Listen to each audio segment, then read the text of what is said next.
What up, YouTube? T-Movies here.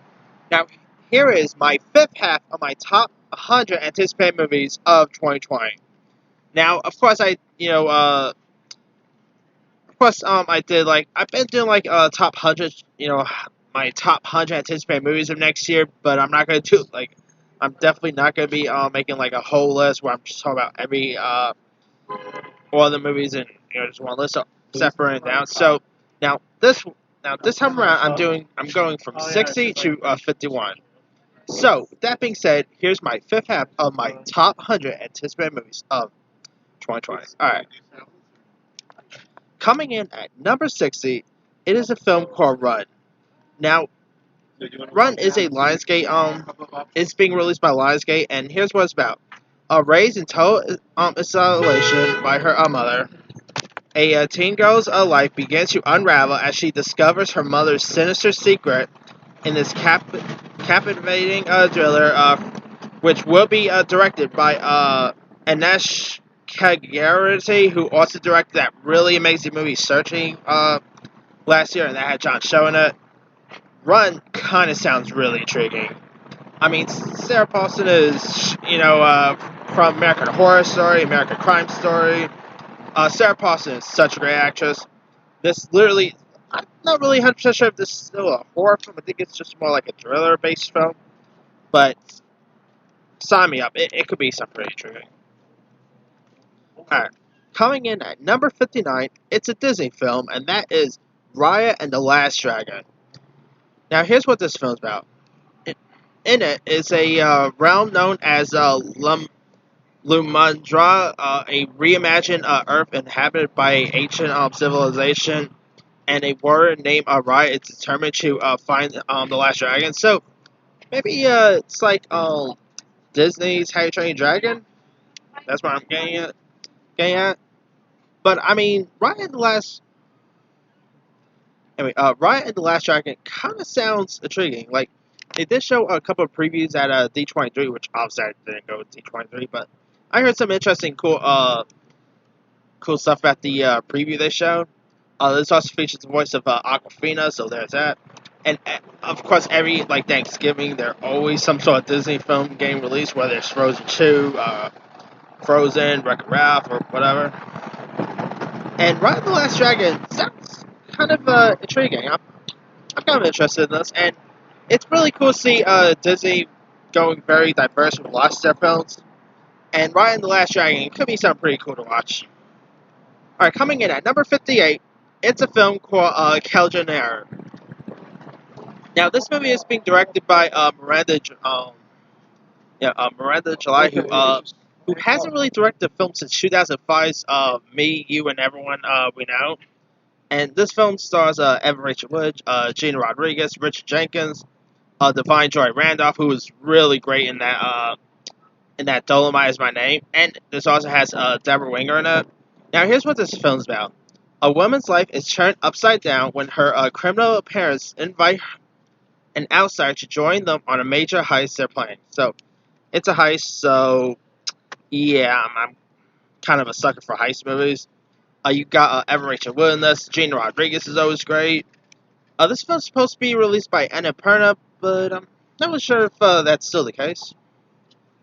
Now, this is also being released, premiering at Sundance, so will also be a Sundance release as well. This actually sounds very intriguing. I mean, I do love me a good heist movie. I like the cast involved, so I'll probably give this one a shot. Alright, coming in at number 57, the trailer for this looks really intriguing, and that is Fantasy Island.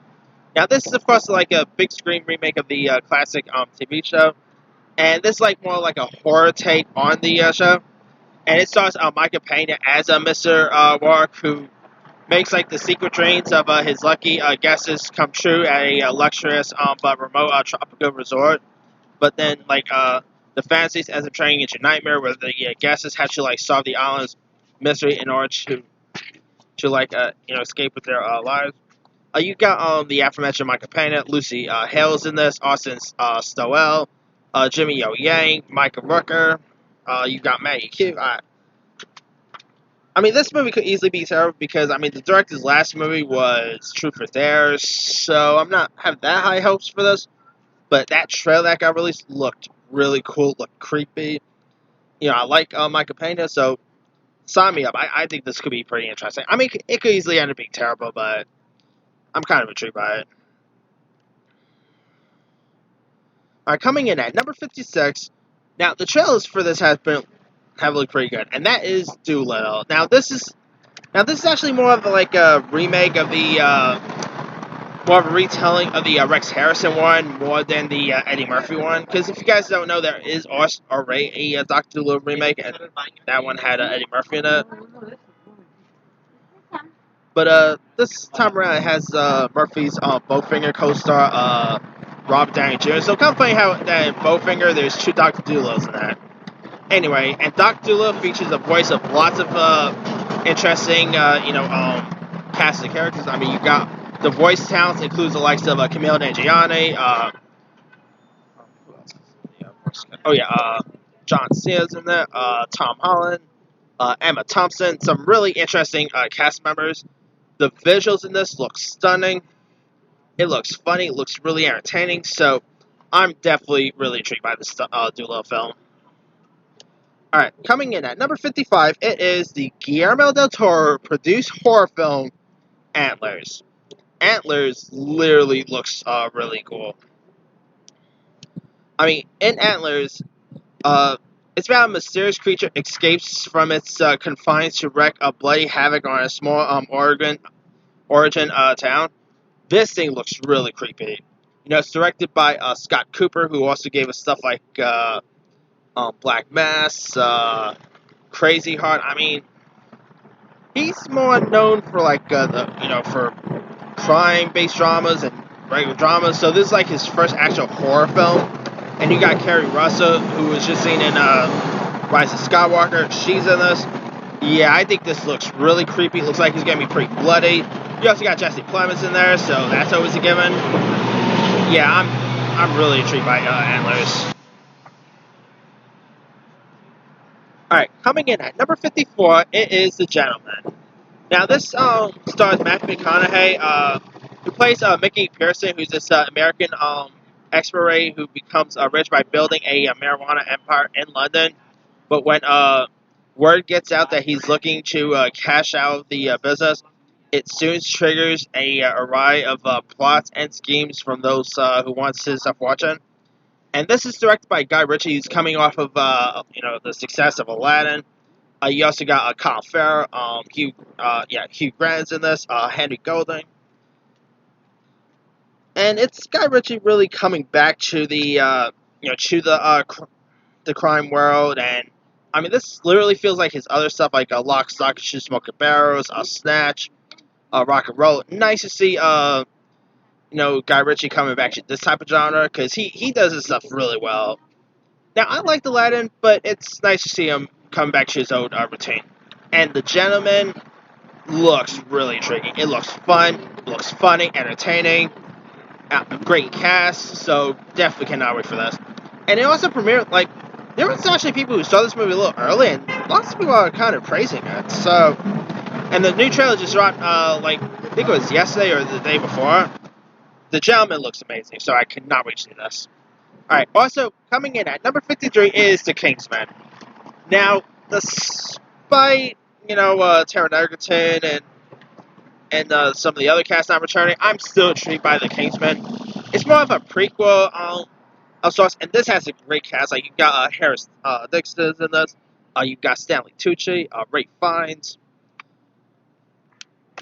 you got Gemma Arterton in this. Now, the trailers, I've been really, digging the trailers. I mean, you got Matthew Vaughn directing this. There's that. So, and I really, I know this is unpopular to say, but I really like the last Kingsman movie, and I love the first one. So, I'm down to check out this new Kingsman. So,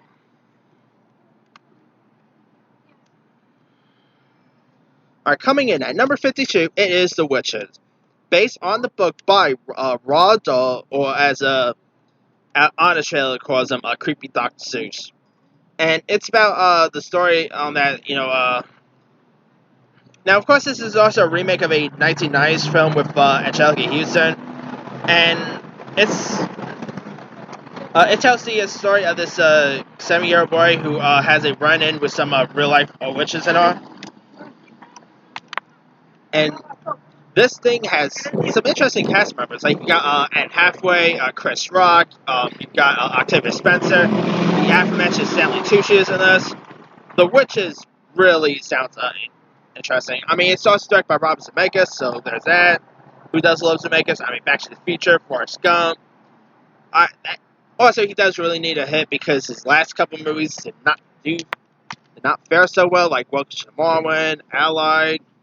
So it's been a while since Zemeckis had a hit on his shoulders.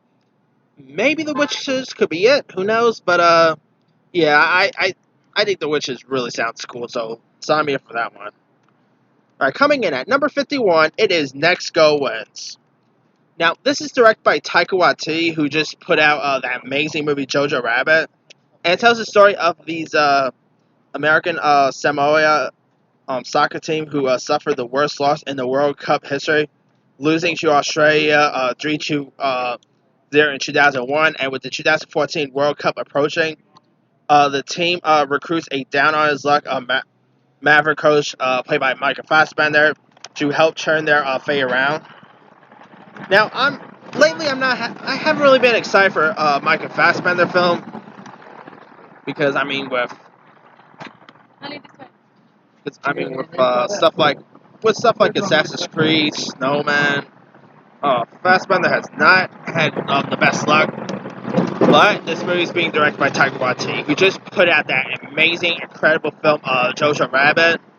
And he's doing this movie before Thor: Love and Thunder, which comes out November 2001, November 2011, I said. Now, Taika Waititi, I think he's an awesome director. He's been putting out some great stuff, whether it's Thor: Ragnarok or What We Do in the Shadows, Jojo Rabbit. So, him doing a film like this could be intriguing to watch. So, and also it's supposed to have Elizabeth Moss in this too, so hopefully it's good. I mean, just because Taika Waititi is an awesome director does not mean his next film could be great. Every director has a good bad day in the office, but hopefully Next Go Win could be pretty decent. Alright. That's pretty much it. Let me do the quick one now. Alright, 10, Run. 9, Raya and the Last Dragon. 8, Killionaire. 57, Fantasy Island. 56, Doolittle. 55, Antlers. 54, The Gentleman. 53, The Kingsman. 52, The Witches. And 51, Next Go Win. Let me leave you guys. What are your thoughts on this fifth half of my list? Which of these are you kind of interested in? Are you interested in The Witches, Next Go Wins, The Kingsman, Doolittle, or are there some other films you'll probably add in this half of my list? Drop a comment below. Don't forget to like, subscribe, hit that bell for more notifications. This here is C-Movie signing off.